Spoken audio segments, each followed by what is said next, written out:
Ultimately, marketing is part of driving profit for a hospitality enterprise. And the owner of those enterprises expects a return. Well, in this segment, I want to talk about measuring the return on investment. And by the way, the word investment is used often because marketing has a long tail. That is, the activities that go on today may pay off in bookings which occur in the future. So the ideal measure is a return on investment for marketing activities, sometimes called ROI, return on investment. It can be expressed as a number or a percentage.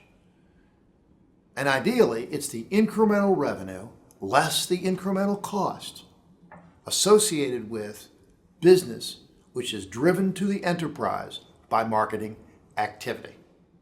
And so if we think about a marketing activity with a subscript I and a time period T, so a marketing activity might be buying a pay-per-click search word on Google search, and a time period might be for some period of time, a month, a day, a year. The return on investment then, therefore, is the incremental revenue associated with that activity, the keyword buy, minus the incremental cost of, let's say, an incremental stay at a hotel, the variable cost associated with providing that, and the cost of purchasing the pay-per-click word from Google for a set period of time. While it may sound fairly straightforward to capture a return on investment, it's not so easy in the hospitality space. In fact, it may not be possible, particularly with new media, search, mobile device use, and social media marketing. It may be difficult because it's hard to attribute how the customer made the choice of a particular service provider, say a hotel, during the period of dreaming, planning, or shopping, and for that matter, savoring. So attribution is simply not that clear.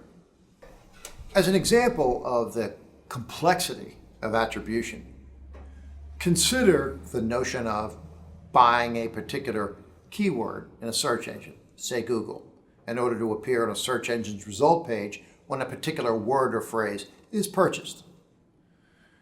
Google provides analytics, which allows you as an analyzer of marketing activity to view over a period of time the variety of websites that a consumer may have searched or looked at before the period of time that they came to your brand website and made a booking.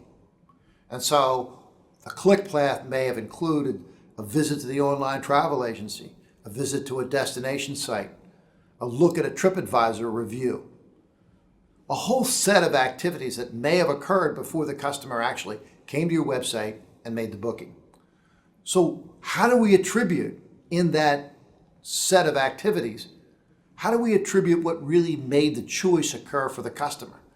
And how do we then allocate our budget in a way that's in line with the return on investment? It's certainly not easy. There's plenty of research going on in this area, but it's certainly not definitive. And even if it were, and we were able to connect, let's say, a Google search activity with a connection to the brand website, how do we know that the customer may not have called the 800 number for a hotel or a reservation center to make the booking? Frankly, it's complicated. While the ability to manage and analyze, let's say, search activity is complicated, but certainly there's data provided to help analyze the return on investment. Yes, it's possible to do things like evaluate what percent of the time a customer clicked on your particular keyword, when that came into your reservation center, or when that came into your brand website and ultimately was converted into a transaction. That gives a fairly straightforward path for evaluating return on investment.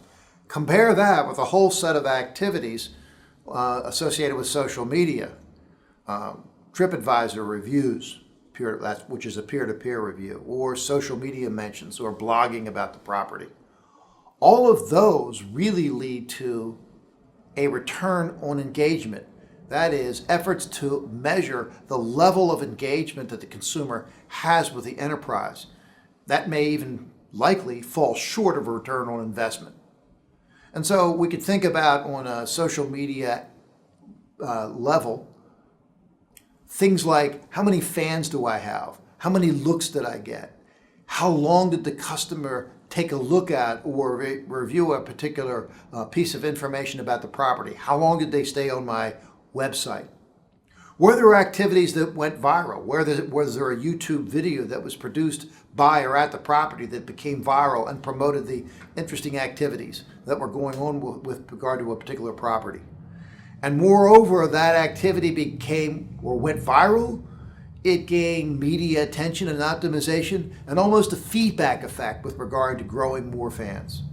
Ultimately, we could expect that there may be efforts to derive an ROI out of that activity. Say, for example, evaluating the Google Path analysis and evaluating how frequently social media sites and reputation management sites appeared within the context or within the series of sites that customers looked at.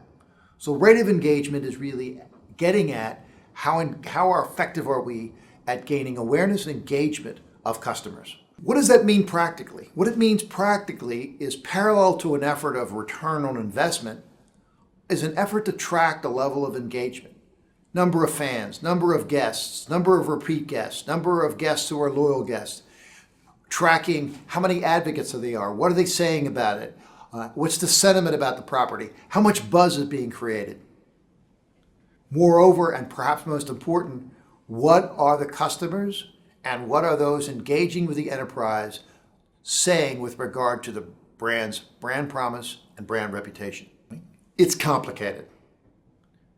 In the hospitality space, for example, major chains, Marriott, Hilton, Starwood, are active in helping their properties get more precise measures of both return on investment and return on engagement. For individual properties, let's say in the hospitality space, it's more complicated.